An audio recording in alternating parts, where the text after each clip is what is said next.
وَإِنْ أَرَدْتُمُ اسْتِبْدَالَ زَوْجٍ مَكَانَ زَوْجٍ، اور اگر تم ایک بیوی کے بدلے دوسری بدلنا چاہو، یعنی ایک کو طلاق دے کر دوسری سے نکاح کرنا چاہو، وَآتَيْتُمْ إِحْدَاهُنَّ قِنْطَارًا، اور اسے ڈھیروں مال دے چکے ہو، فَلَا تَأْخُذُوا مِنْهُ شَيْئًا، تو اس میں سے کچھ واپس نہ لو۔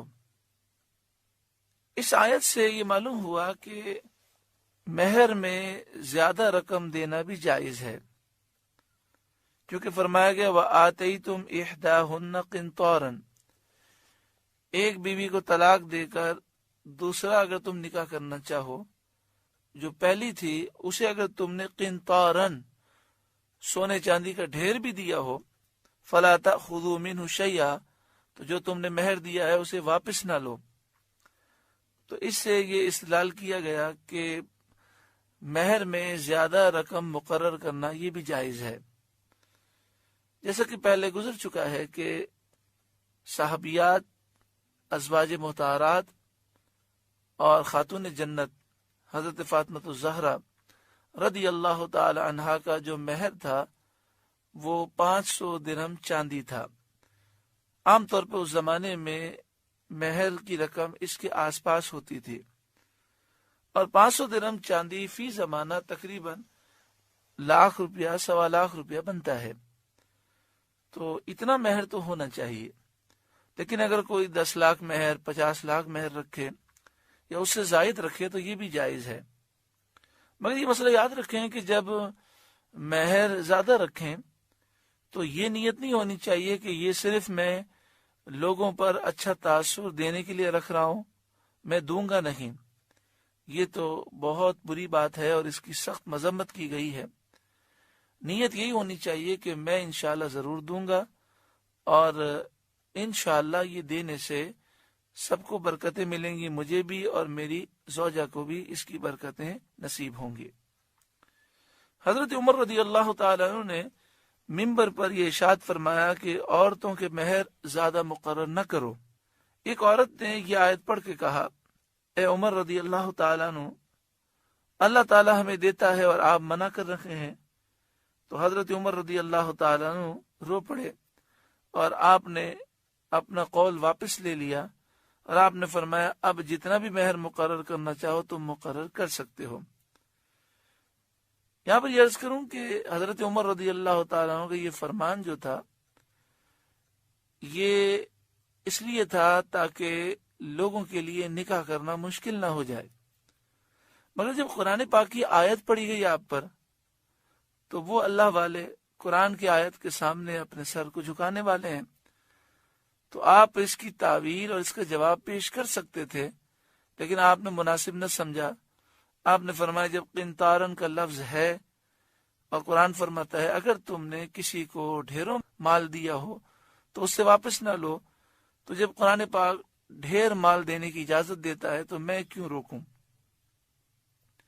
تو یہ آپ کی شان انصاف ہے اور آپ کے نفس مبارک کی پاکی ہے۔ اللہ تعالی ہمیں ان کا اتباع کرنے کی توفیق عطا فرمائے۔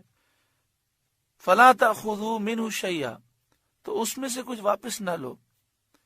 یہ حکم اس وقت ہے کہ جب جدائی شوہر کی طرف سے ہو، اور اگر جدائی عورت کی طرف سے ہو، عورت رہنے کے لیے تیار ہی نہ ہو، تو پھر اس صورت میں جب غلطی عورت کی ہو تو شوہر مہر واپس لے سکتا ہے، یعنی وہ کہے کہ میں آپ کو خلا دوں گا لیکن اس شرط پر کہ جو میں نے آپ کو مہر دیا ہے مجھے واپس کریں۔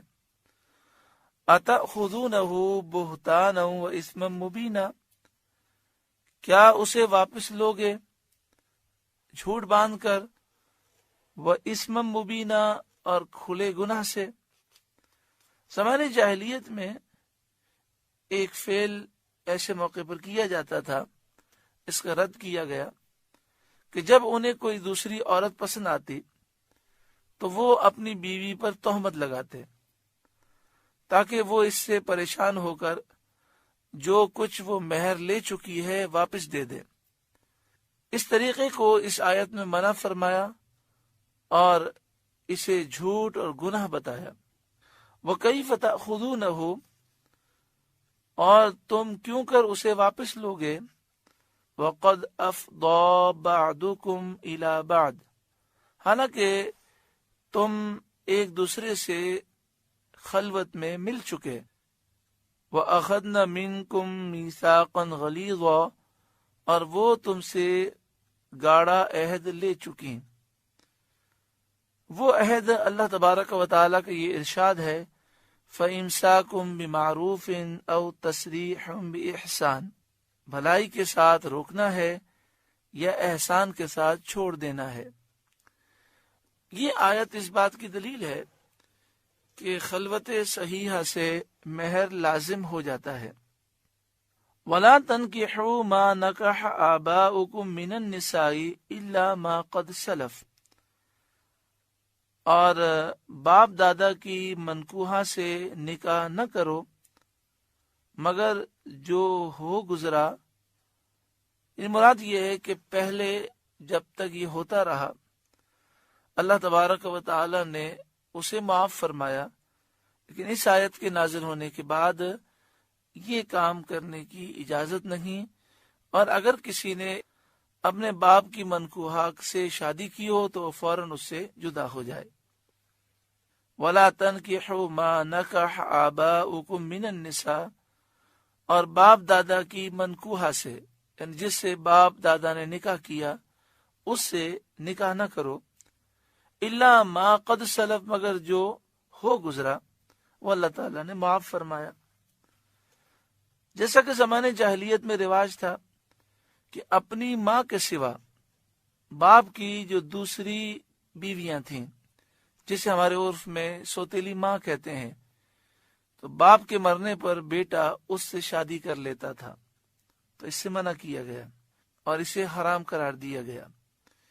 انہو کان فاحشۃ و مقتا، وہ بے شک بے حیائی اور غضب کا کام ہے، وساء سبیلا، اور بہت برا راستہ ہے، کیونکہ باپ کی بیوی ماں کی طرح ہوتی ہے، جس طرح تم اپنی سگی ماں سے نکاح کرنے کو حرام سمجھتے ہو تو سوتیلی ماں سے بھی نکاح کرنے کو حرام سمجھو۔